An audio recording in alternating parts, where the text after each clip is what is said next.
রাজনীতির প্রতি এখন বেশি আকর্ষণ মানুষের, ছেলেরা পড়াশোনা ছেড়ে রাজনীতির প্রতি বেশি আগ্রহী। তখন পড়াশোনার দিকে বা খেলাধুলার দিকেই ছাত্রদের আগ্রহ বেশি ছিল।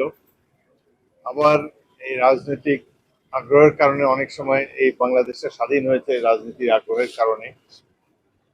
আবার কখনো কখনো স্বৈর শাসন যখন বাংলাদেশের মানুষের উপর চেপে বসে, তখন আবার এই ছাত্র যুবকরাই জনগণের পক্ষ থেকে রাজপথে নেমে এসে স্বৈর শাসনের অবসান ঘটায়, গণতান্ত্রিক ব্যবস্থাকে আবার পুনঃপ্রবর্তন করে। তো গণতন্ত্র ছাড়া তো বাংলাদেশের মুক্তি বা সমৃদ্ধি অর্জন সম্ভব নয়। সেই দিক দিয়ে রাজনীতির এই একটা ভালো দিক আমি লক্ষ্য করেছি যে সাধারণ মানুষের সচেতনতা বেড়েছে, গণতন্ত্রের প্রতি তাদের ঐকান্তিক আগ্রহ বেড়েছে। এটি বাংলাদেশকে অনেক আগে নিয়ে যাবে। বিশেষ করে গত 16 বছরের স্বৈর শাসনের পর ছাত্র জনতা, ছাত্রদের অভিভাবকরা, সাধারণ মানুষ রাজপথে নেমে যেভাবে এই মাফিয়াতন্ত্রের অবসান ঘটিয়েছে, সেটি বাংলাদেশের জন্য এক গৌরবময় অধ্যায়। এই দেশে গণতান্ত্রিক ব্যবস্থা আরো দৃঢ়ভাবে প্রতিষ্ঠিত হবে বাংলাদেশের মাটিতে, এটাই আমরা কামনা করি। এবং গণতন্ত্রের মাধ্যমেই আমাদের অর্থনৈতিক অগ্রগতি অর্জন করা সম্ভব বলে আমি বিশ্বাস করি। বর্তমানে একটি অত্যন্ত সুন্দর নিরপেক্ষ নির্বাচনের মাধ্যমে একটি সংসদ গঠিত হয়েছে। সংসদের সবেমাত্র কাজ শুরু। এই সংসদ আশা করি বাংলাদেশকে সমৃদ্ধির পথে এগিয়ে নিয়ে যেতে সক্ষম হবে।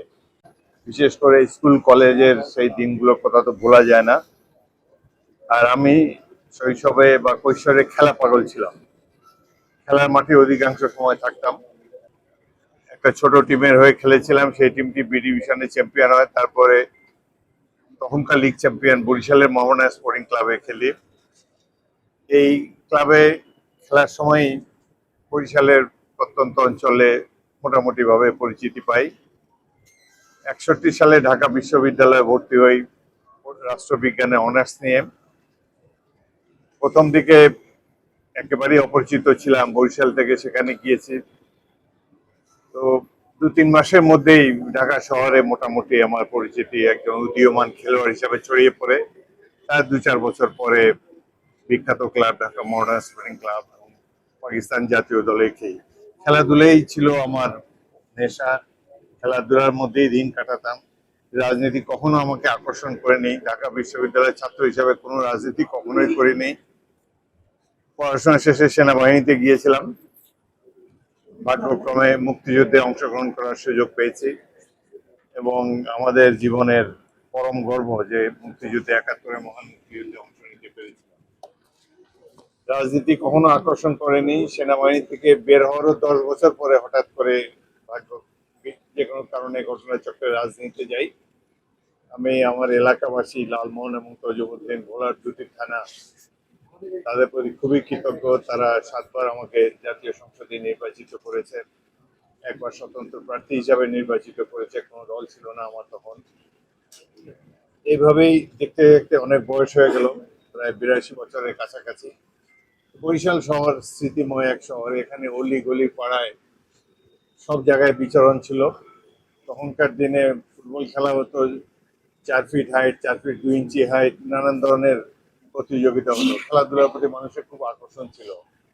এখন সেই ধরনের উন্মাদনা, সেই ধরনের আকর্ষণ দেখি না। যুব সমাজ, কিশোর সমাজ, তারাও তাদের আগ্রহের কেন্দ্রবিন্দু অন্য স্থানে। তারপর রাজনীতি নিয়েও অনেক মাতামাতি তখনকার দিনে ছিল না। তখন খেলাধুলা, সাংস্কৃতিক অনুষ্ঠান, সন্ধ্যার পর গান বাজনা, এগুলো নিয়েই বরিশালের নাগরিকরা ব্যস্ত থাকতেন। এখন অনেক পরিবর্তন দেখতে পাচ্ছি সময়ের সাথে সাথে। মানুষও পরিবর্তিত হয়েছে, মানুষের আগ্রহের কেন্দ্রবিন্দু পরিবর্তিত হয়েছে। তবে আমি মনে হয় যে খুব সুন্দর সময় কাটিয়েছি বরিশালে, ছাত্র জীবন বিশেষ করে স্কুল কলেজের